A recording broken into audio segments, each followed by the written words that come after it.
할렐루야. 네, 잘하셨어요. 네. 고음이 왜 모두 고음이 어떻게 모두 올라가다 말아요. 기도를 워낙 많이들 하시는 분들이라 하여튼 찬양에 영감 있고요, 은혜가 넘쳐요. 그래서 나 임마누엘 성가들 좋아해요. 지금 나라가 어지럽습니다. 그래서 나라의 위기를 어떻게 극복할까? 영국의 역사학자 에드워드 기본이 쓴 그 로마 제국 세망사라는 책이 있습니다. 세계를 지배했고 호령했던 대로마 제국이 멸망을 당할 때 그 사회적으로 일어났던 현상이 있습니다. 그 책에서 5가지를 지적하고 있어요. 첫째는 이혼율의 급증으로 인한 가정이 붕괴되었고, 둘째는 과중한 세금과 세금의 남용으로 서민 민생이 파탄되었고, 셋째는 비정상적인 쾌락과 유흥의 축으로 윤리와 도덕이 무너졌고, 넷째는 무분별한 군비 확장과 인구의 감소로 국민 부담이 무거워졌고, 다섯째는 종교의 타락으로 영적으로 혼란한 시대가 되었다고 지적을 하고 있습니다. 근데 놀랍게도 이 5가지 원인들은 오늘 지금 우리가 살고 있는 대한민국 이 사회가 사회상을 들여다볼 때 그 현상이 그대로 이루어지고 있다는 사실입니다. 여러분들 오늘 이 시대를 한번 들여다보십시오. 이혼율이 급속도로 증가해서 수많은 가정들이 붕괴되고 있고요. 세금은 날로 기하급수적으로 치솟고, 사회는 쾌락이 만연해서 방탕과 마약으로 도덕적으로 타락이 돼가고 있고요. 정부는 막대한 예산을 투입해서 끊임없이 군비를 증강하고 있고요. 그리고 과학이 발달하고 소득이 높아지는데도 불구하고 대낮에 광화문 네거리에서 푸닥거리를 하고 또 구술하는 이런 현상이 지금 일어나고 있어요. 지금 이 사회 구석구석의 우상숭배와 이단이 판을 치는 데에도 오늘날 한국 교회들이 어떤 역할을 하지 못하고 힘을 잃어가고 있습니다. 요즘 사람들은 이런 얘기들을 합니다. 참 요즘 살기가 힘들고 정말 못 살겠다 하고 이야기를 하는 사람들이 많이 생겨지고 있습니다. 과거에도 우리나라의 위기가 없었던 건 아닙니다만, 우리가 역사를 뒤돌아볼 때 수많은 외족의 침입을 당했어도 그 수많은 가난 속에서도 이 민족이 버텨왔어요. 하루 한 끼 제대로 먹지를 못하고 보릿고개를 넘어왔고요. 국가 전체가 부도가 날 듯한 IMF를 우리가 모두 경험을 했습니다. 근데 사람들이 하는 말에 예전에도 어려운 시절이 많았지만은 지금처럼 장사가 안 되고 지금처럼 힘든 때가 없었다는 거예요. 그도 그럴 것이 경제적으로만 어려운 것이 아니라 국가 전체가 정체성을 잃어버리고 이 나라가 어떻게 되어야 갈 길을 잃어버리고 있어요. 그리고 혼란이 가중되고 있고요. 대통령이나 국회의원들 같은 정치 지도자들에 대한 국민들의 신뢰도가 땅에 떨어지고 있습니다. 사회의 윤리와 도덕은 무너지고 국가의 정체성과 가치관이 혼란해지고 있는, 이게 아마 요즘 모든 국민들이 느끼는 아마 사회적 감도라고 말할 수 있죠. 요즘 매일 뉴스가 최순실 국정 혼란으로 대통령의 신뢰도가 5%로 떨어지고 있습니다. 사실이 아닌 유언비어가 난무하고 국정을 어떻게 끌고 나갈 수 있는 국정의 힘이 마비돼 가고 있어요. 시민들은 촛불을 들고 수많은 사람들이 거리로 뛰쳐나와서 소리를 치고 아우성을 치고 있습니다. 도대체 어디서부터 잘못되기 시작한 것인지, 그래서 어디서부터 얽히고 꼬인 실타래를 풀어야 할지 아무도 모르는 혼탁한 혼란한 시대가 돼 가고 있어요. 앞이 보이지 않습니다. 앞으로 대한민국이 정말 어떻게 될지 총체적 위기를 만나고 있다는 거예요. 어떤 사람은 이게 나라냐고 한숨을 짓는 사람들도 있고요. 여러분, 제가 너무 상황을 비판적으로 또 비관적으로 내다보고 있나요? 그런 게 아니죠. 그만큼 우리가 살고 있는 이 나라, 이 사회가 국민들에게 희망을 주지 못하고 있다는 겁니다. 무기력한 세상이 돼가고 있고요. 무기력한 정부가 돼가고 있다는 겁니다. 그래서 요즘 이런 말들을 하죠. 뭔가 바꿔야 해. 맞습니다. 뭔가 바뀌어져야 합니다. 틀림없죠. 그럼 무엇을 바꾸면 되겠습니까? 무엇을 바꾸면 나라가 변하겠습니까? 그래서 대통령을 하야시키려고 피켓을 들고 야단들을 합니다. 근데 헌법에도 없는 대통령을 바꾸면 나라가 바뀌겠습니까? 대통령이 바뀌어지면 정말 이 나라가 잘 될 수 있을까요? 정말 그렇습니까?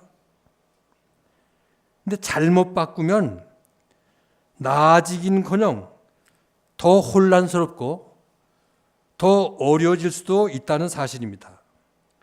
아무리 사람을 바꾸고 제도를 바꿔도 문제가 근본적으로 해결될 수 있는 게 아닙니다. 성경이 이렇게 말하고 있죠. 지도자 몇 사람이 바뀐다고 나라가 바뀌는 것이 아니라고. 또한 제도와 법이 바뀐다고 사회가 변화되고 바뀌는 것이 아니라고.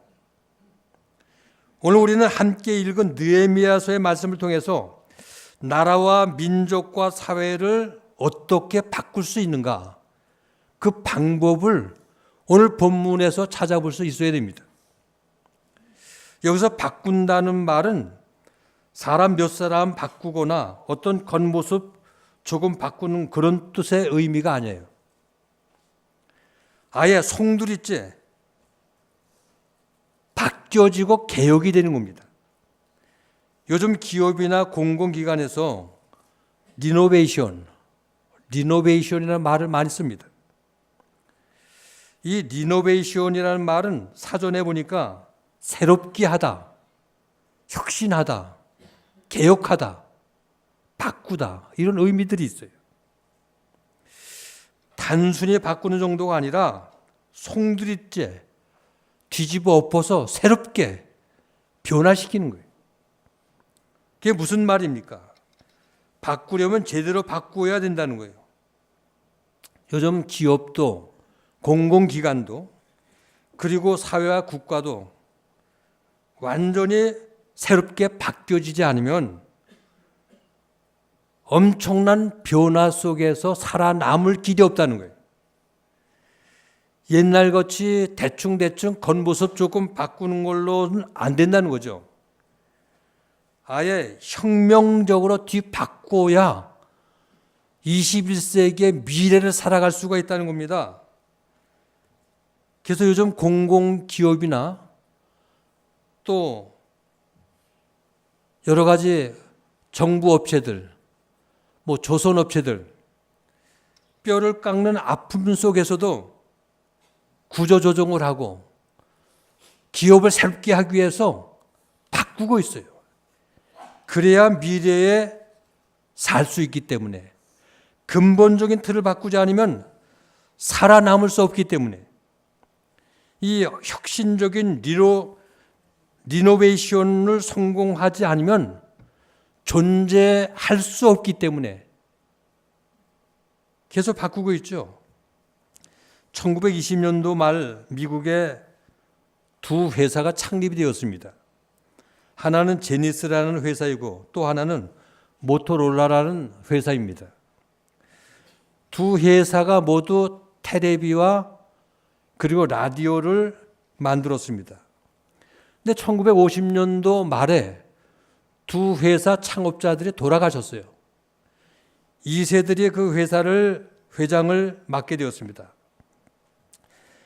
이 새로운 회장들이 취임하면서 이 두 회사가 완전히 운명을 달리하고 있어요. 모토로라는 회사는 개혁과 혁신을 통해 가지고 삐삐라고 하는 그 비포, 전화기, 핸드폰, 첨단 통신 장비를 생산을 시작했습니다. 그러면서 그 회사는 세계적인 초인류 기업으로 발돋움하게 되었어요. 그런데 제니스는 그대로 전통을 그대로 이어가기 위해서 그대로 테레비와 라디오를 고집하다가 회사가 망가지고 말았어요. 요즘 정부에서도 또 김용남 법을 만들고요. 뭐 부패 방지법을 만들고요. 각종 법안들을 만들죠. 그런 법안들이 생겨진다고 부정부패가 없어지겠습니까? 물론 조금은 어떤 그 효과가 있겠죠. 그렇다고 그런 법안 때문에 세상에 완전히 깨끗해지고 변화가 일어날 수 있느냐? 그래서 오늘 성경은 나라와 민족을 그리고 이 사회를 송두리째 바꿀 수 있는 혁명적 방법을 우리에게 말씀하고 있어요. 오늘 본문을 시대적 배경을 보면 이스라엘 백성들이 민족 전체가 망할지도 모르는 심각한 위기를 맞이하고 있을 때입니다. 주전 586년 남왕국 유다가 바벨론에 망한 다음에 전부 백성들이 포로로 끌려가죠. 포로로 끌려가서 이역만리 바벨론 원수 땅에서 이들이 힘들게 살게 되었습니다. 근데 역사를 주관하시는 하나님께서 이스라엘 백성들을 불쌍히 여기시고요. 주전 539년에 바사 임금 고레스가 바벨론을 멸망시키고 바사 나라를 새롭게 만들죠. 이 바사 나라의 고레스 왕은 바벨론 임금들과 달리 정복한 나라들에 대해서 포용 정책을 씁니다. 포로를 끌려왔지만 이들을 다 고국으로 돌아갈 수 있게끔 허용을 해줘요. 유다 백성들이 고국으로 돌아갈 수 있는 길을 열어줍니다. 고국에 들어가서 하나님의 성전을 다시 세우고 하나님께 예배를 드리는 것까지도 다 허락을 해줍니다. 그래서 주전 538년에 첫 번째 유대인 귀환이 이루어지죠. 그들은 스룹바벨을 중심으로 해서 천신만고 끝에 예루살렘에 귀가해서 하나님의 성전을 재건합니다. 그게 스룹바벨 성전이에요. 그 80년이 지난 두 번째 예루살렘 귀환이 이루어지죠. 그때 학사 에스라가 백성들과 함께 돌아옵니다. 그 에스라가 돌아온 지 13년이 지나서 바사 임금 술 관원으로 술을 만들었던 느헤미야가 고국으로 돌아와서 유대 총독이 되죠. 그러면서 예루살렘의 성벽을 52일 만에 아주 짧은 기간 안에 성벽을 재건합니다. 이 모든 과정이 이스라엘 그 백성들의 그 역사적인 그 모든 일들이 에스라서와 느헤미야서에 상세하게 기록이 되고 있는 것을 여러분들 잘 성경을 읽으면서 아실 거예요. 이처럼 바벨론 포로 생활에서 해방이 되어서 예루살렘으로 돌아오고 성전도 재건하고 성전 예배도 다시 드릴 수 있게 자유를 얻게 된 이 백성들은, 게다가 예루살렘의 성벽까지 건축을 하게 된 이들은 모든 문제가 다 해결됐다, 외형적으로 모든 것들을 다 갖추었다, 이렇게 생각할지 모르는데 그게 아니죠. 겉으로는 모든 것들이 새로워지고 모든 것들이 제 위치에서 정상적으로 돌아가는 것 같은데 그 이스라엘 백성들의 마음속이 옛날 그대로 새로워지지 못하고 변화되지 못하고 포로 생활 속에 옛날의 모습 그대로 있었다는 거죠.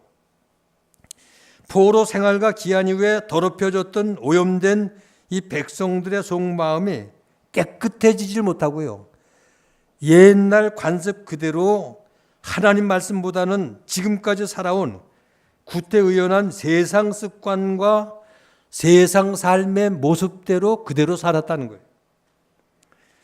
예전에 거룩하게 지켰던 안식일, 초막절, 유월절 다 잃어버리고요, 경건한 생활을 다 잃어버린, 하나님을 부인하는 이방 사람들과 여전히 교제를 하면서 이 이방 여인의 딸을 취하고 며느리를 삼고 이방인의 아들을 취해서 사위를 삼고 이스라엘의 혈통이 뒤에 섞여서요, 이방인들과 함께 섞여 살았어요. 심지어 대제사장 엘리야십이 손자 요아디의 아들 하나가 이방인인 호론 사람 산발랏의 사위가 되었습니다.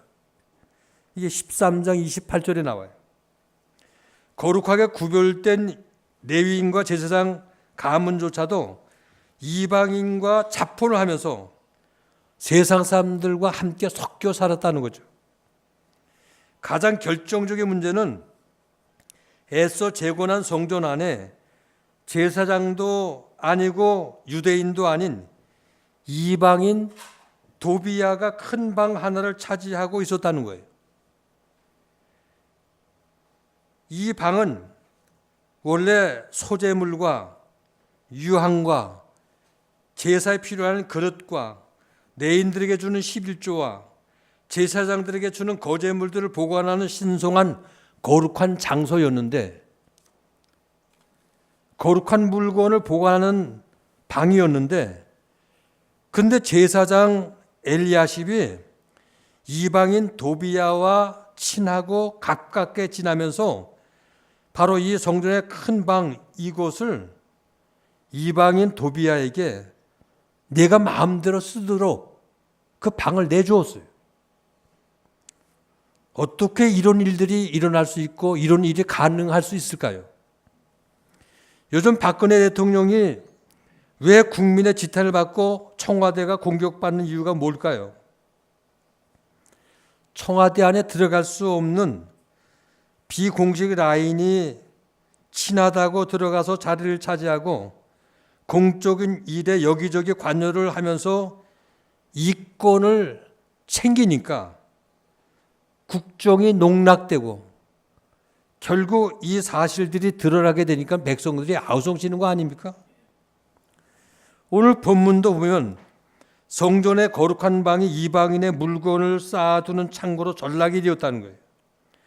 이스라엘 모든 영적 생활의 중심지인 성전, 그 중심의 큰 방이 이방인의 가증스러운 물건을 쌓아 비참한 상황에 이르게 되니까 당시 그 유대인들의 그 당시의 영적 상태가 얼마나 한심한지, 그들이 얼마나 타락이 됐는지 단적으로 보여준 사건이 오늘 본문에 나오는 말씀의 얘기예요. 그야말로 민족과 국가의 총체적 위기를 만나게 되었다는 거죠. 이런 위기 상황에서 느헤미야와 에스라가 볼 때 경제적으로 못 사는 것이 문제가 아니었죠. 성벽을 튼튼히 세워서 외적의 침입을 막는 것이 문제가 아니었죠. 바로 문제는 이스라엘 백성들이 영적으로 구별을 못하고 영적으로 혼란에 있는 상태가 문제라는 거죠. 아무리 먹고 살만하면 못합니까? 성전을 재건하고 성벽을 튼튼히 세우면 못합니까? 백성들의 영이 혼탁하고 정신이 썩어져 가고 있는데 아무리 벽을 튼튼히 쌓아놓으면 뭐하냐고요. 바로 이 영적 상태를 혁신하지 않으면 어떤 문제도 해결될 수가 없다는 거예요. 뿐만 아니라 자칫하면 애써 재건한 이스라엘 공동체 모두가 다 몰락이 되는 정말 나라 민족의 송두리째 사라져 버리는 위기를 이 백성들이 맞이하게 되었다는 거죠. 그래서 느헤미야와 에스라는 이 문제를 해결할 방법을 찾기 위해서 온 이스라엘 백성들을 수문 앞 광장으로 모이라고 소집을 하게 되었습니다. 오늘 우리도 이와 똑같은 상황이라고 생각이 되어집니다. 사람들은 먹고 살기가 어렵다고 말합니다. 정치도 엉망이고 윤리도 땅에 떨어지고 북한에 대한 안보의식도 해이해지고 여러분, 이런 것들이 문제가 아니에요. 가령 이 모든 문제가 다 해결되고 먹고 살만해지고 정치도 안정되고 또 안보 문제도 다 해결되었다고 쳐보십시다. 그러면 이 민족의 살 길이 열리겠습니까? 아니라는 거예요. 우리 민족의 영혼이 개혁되고 정신이 바르게 바뀌어지지 않는 한 근본적인 문제는 해결될 수가 없다는 거예요.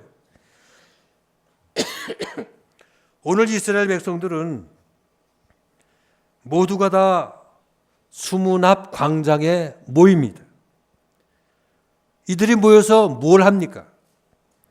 이들이 실천한 5가지 방법이 바로 나라의 총체적 위기를 만난 나라 민족을 구원할 방법이 오늘 이들이 모여서 한 5가지 안에 오늘 이 시대의 위기를 극복해 나갈 수 있는 방법이 있다는 거예요.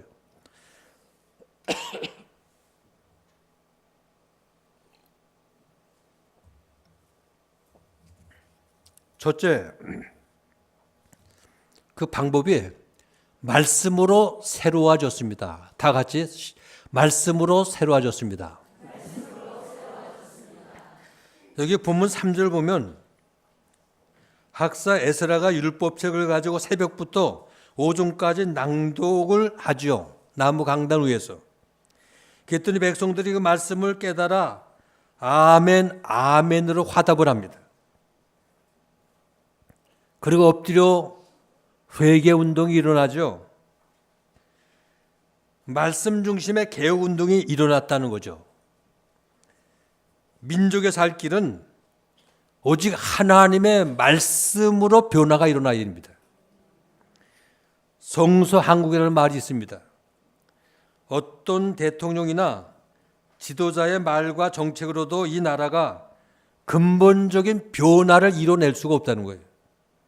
오직 하나님의 말씀이 살아 운동력이 있기 때문에 그 말씀이 온 백성들 가슴 속에 파고들 때에 변화가 일어나고 그 사회가 건강한 사회로 변할 수 있다는 거죠. 더럽혀진 우리 영혼과 생각과 육신을 찔러 쪼개기까지 변화를 일으키는 힘은 말씀에 있다는 거예요. 그래서 하나님 말씀이 이 땅에 넘쳐 이 사회에 썩어지고 썩어진 구석구석을 새롭게 할 때에 이 민족의 살 길이 있다는 거예요. 그래서 위에서부터 저 밑에까지 사람들 가슴 속에 하나님의 말씀이 흘러 들어가서 생명의 역사를 일으켜야 백성의 변화가 일어나고 이 민족이 살 줄을 믿습니다. 믿으십니까?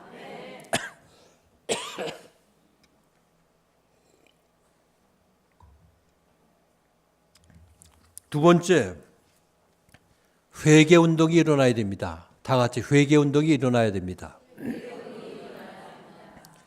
오늘 본문 9절 말씀 보니까 백성이 다 우는지라 오늘 말씀에서 시작된 회개 운동은 우리나라 이 사회 위기가 다른 사람이 아니라 바로 나 자신이 내가 바로 서 있지 못해서 나 자신의 허물과 나 자신의 죄 때문에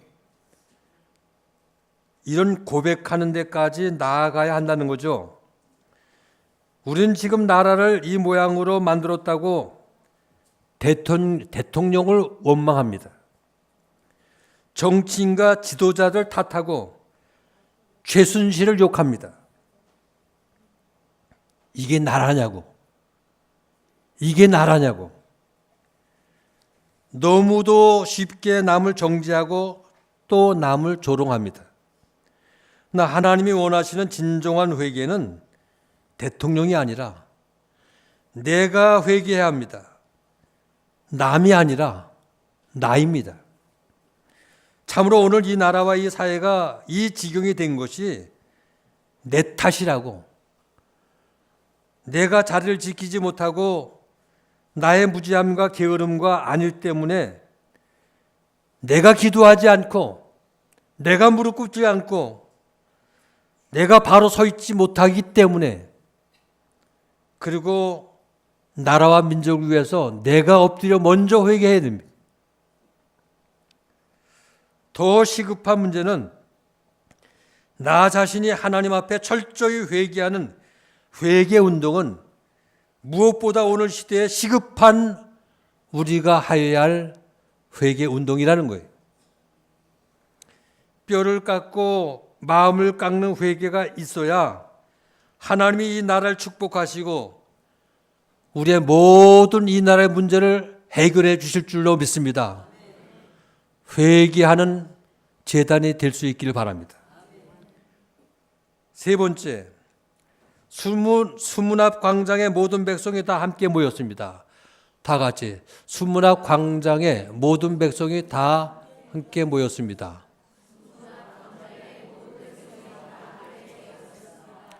오늘 본문 1절부터 10절까지 보면 모든 백성이라는 말이 계속 나와요. 모든 백성. 그래서 7번이 나와요. 쉬어보니까. 모든 백성. 왜일까요? 또 4절 보면 말씀을 낭독하는 나무 강단 위에 학사 에스라가 혼자 서 있는 게 아닙니다. 그 좌우편에 함께 선 많은 사람들의 이름들이 나와요. 쉬어보니까 13명이에요. 그러니까 평신도 이름까지 7절에 보면 레위 사람 에스라와 함께 백성들이 그 말씀을 들으며 깨닫습니다. 9절에 보니까 총독 느헤미야도 함께 있었습니다. 학사 에스라와 레위인들은 오늘날로 말하면 청직자와 종교 지도자들이에요. 총독 느헤미야는 정치 지도자입니다. 그러니까 종교 지도자와 정치 지도자, 평신도와 모든 백성이 함께 수문 앞에 모두 함께 모여서 회개 운동을 일으켰다는 거예요. 이처럼 나라를 바꾸는 일은 지도자 몇 사람이 되어지는 일이 아니에요. 온 백성들, 온 국민, 온 지도자들이 전체가 함께 하여야 할 일이라는 거예요. 또한 한두 명의 자세가 바뀐다고 나라가 바뀌는 게 아니라는 거죠. 모두 함께, 백성들이 모두 함께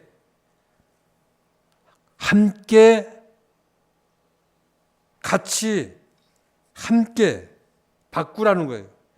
그래서 오늘 이 나라가 정말 새롭게 바뀌기를 원한다면 진정한 말씀 운동과 회개 운동이 거국적으로 일어나야 됩니다. 이처럼 영적 회개 운동을 통해서 전 국민의 심령이 새로워지고 변화가 될 때 이 민족의 소망이 있고 이 민족이 살 수가 있다는 걸 믿으시기 바랍니다. 네 번째, 참된 회복과 나눔과 교제가 일어났습니다. 다 같이 참된 회복과 나눔과 교제가 일어났습니다. 오늘 보면 12절 보니까 모든 백성이 곧 가서 먹고 마시며 나누어 주고 크게 즐거워하였으니 이는 그 읽어 들린 말을 밝히 알미니라. 하나님의 말씀을 밝히 깨닫고 너무 함께 기뻐서 회개하면서 함께 이스라엘 백성들이 나누고 기뻐하고 즐겁게 아름다운 교제가 이루어졌다는 거예요. 그러니까 이런 교제가 일어났다는 것은 모든 불신, 반목, 대립, 편견 이게 다 사라지고 모든 백성들이 교제하며 함께 먹고 마시고 기뻐했다는 겁니다. 각자 먹고 마신 게 아니에요. 함께 나누어 먹고 함께 즐거워했다는 거예요. 오늘 이 사회 구조를 한번 보세요. 엄청난 반목과 불신이 자리를 잡고 있습니다. 그래서 계속 음모가 나오고요. 또 뜯어내리고요. 있는 말 없는 말 생기지는 이유가 뭡니까? 서로 불신하고 반목하기 때문에. 이 보수와 진보의 사상적 대립뿐만 아니라 넓지도 않은 조그만 땅덩어리인데 이 좁은 땅에 살면서도 동서가 나눠져 있어요.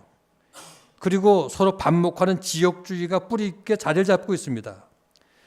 여야가 나라의 미래를 위해서 바람직한 정책 대결을 하지 않고 무조건 반대하고 무조건 싸우는 모습, 실망을 시키죠, 국민들. 국민들의 빈부격차는 날이 갈수록 벌어지고 있고요. 노사 간의 갈등은 도를 넘어서 원수같이 대립만 하고 있어요. 사회, 정치, 경제 어디를 보아도 계층 간의 갈등과 분열과 대립으로 양극화 현상이 일어나고 있습니다. 서로 양보와 화합할 줄을 모르고 자기만 아는 이기주의로 치닫고 있습니다. 그러므로 오늘 본문은 나라와 민족을 병들게 하는 모든 불신과 반목을 해결하는 방법은 나눔과 교제를 통해서 공동체를 회복하고 사랑의 관계를 새롭게 하는 것이라고 오늘 우리에게 말씀하고 있어요. 그러니까 슬퍼하지 말고 함께 나누고 먹고 기뻐하고 즐거워하라는 거예요. 이게 이스라엘 회복되는 공동체의 특징입니다. 다섯 번째, 삶의 구체적인 변화가 일어났습니다. 다 같이 삶의 구체적인 변화가 일어났습니다. 안식일과 초막절 같은 거룩한 절기가 회복이 되고요. 이방인과의 혼인을 금지하고 이미 이방인과 혼인한 제사장 가문의 자손들을 내쫓아냅니다. 또 성전의 큰 방 차지하고 있던 이방인의 도비아의 세간을 다 끄집어내 단호하게 이들을 다 제거하고 그 거룩한 방을 정결하게 청소를 합니다. 이게 무슨 뜻입니까? 진정한 회개에는 반드시 삶의 변화가 일어나게 된다는 거예요. 삶의 변화가 따르지 않은 진정한 회개는 참 회개가 될 수 없다는 거죠. 회개하기 전에 누렸던 모든 악행, 잘못된 생활 습관 다 끊어내야 된다는 거예요. 벗어내야 된다는 거예요. 내 삶의 구체적인 영역에서 변화가 일어나지 않으면 이건 참된 회개라고 말할 수가 없다는 겁니다. 말씀 앞에 깨닫고 회개하는 후에 내 개인의 삶과 이 삶 속에서 더럽고 부패한 것들을 몰아내고 단호하게 제거해낼 때에 세상의 변화가 일어나고 사회가 바뀌어지는 것을 믿으시기 바랍니다. 사랑하는 우리제일교 성도 여러분, 더 이상 우리 남을 탓하거나 남을 비판하고 남을 비판하고 정지하는 일은 우리 그만해야 됩니다. 그리고 먼저 제단 앞에 엎드려 기도해야 됩니다. 나부터 회개하고 우리 교회부터 엎드려야 합니다. 총체적 위기를 맞은 이 나라, 이 사회를 위해서 지금은 기도할 때입니다. 수문 앞 광장에 모인 이스라엘 백성들과 같이 엎드려 눈물로 통해 자복하면서 기도하는 민족이 될 수 있기를 바랍니다. 기도할 때 우리의 희망이 있고요. 역사의 주관자 되신 우리 하나님께서 우리의 기도를 들으십니다. 회개하며 기도할 때 한국은 소망이 있습니다. 그래서 이 나라와 이 민족을 정말 새롭게 만드는 기도 운동이 전국적으로 회개 운동이 일어나야 됩니다. 이 일을 할 수 있는 것은 오직 하나님의 백성인 우리만이 할 수 있습니다. 그래서 우리 모두 참된 회개 운동을 일으켜서 내 심령이 먼저 새롭게 되고 내 교회가 새롭게 되고 그래서 개혁과 혁신을 통해서 정말 이 나라를 새롭게 일으키는 이 민족의 희망을 주어주는 우리 여러분들 될 수 있기를 바랍니다. 사랑하는 우리 교회 성도 여러분, 하나님은 우리 대한민국을 이 민족을 사랑하십니다. 그래서 일찍이 이 땅에 복음을 허락하시고 120년의 짧은 기간 안에 세계에서 두 번째로 선교사를 많이 파송하는 축복된 민족으로 축복하셨습니다. 유대인을 선택하셔서 세상을 구원하고자 했던 하나님이 이제는 우리 한민족을 들어 하나님의 위대한 일을 사용하고자 하시는데 지금 우리의 부족함으로 인해서 우리의 잘못된 죄로 인해서 이 사명을 감당할 수 있는 힘을 한국교회가 잃어가고 있습니다. 이제 이 나라 위기에서 구원을 해내고 이 민족을 새롭게 개혁하는 이 일을 우리가 해야 됩니다. 그래서 우리 모두 정말 하나님 앞에 내 가슴을 치며 마음을 찢으며 눈물을 흘리며 이 나라 민족을 위해서 기도하는 여러분들 되셔서 이 회개 기도 운동과 이 민족 구원의 운동들이 정말 전국 교회로 번져나가서 이 민족의 희망이 되고 이 민족을 살려내는 오늘 여러분들 다 되시길 주님의 이름으로 축원을 드립니다. 우리 다 같이 통성으로 한 3분 동안 이 나라와 민족을 위해서 우리 모두 함께 정말 아픈 마음으로 주님 앞에 3번 주여 주여 부르시고 통성기도 하시겠습니다.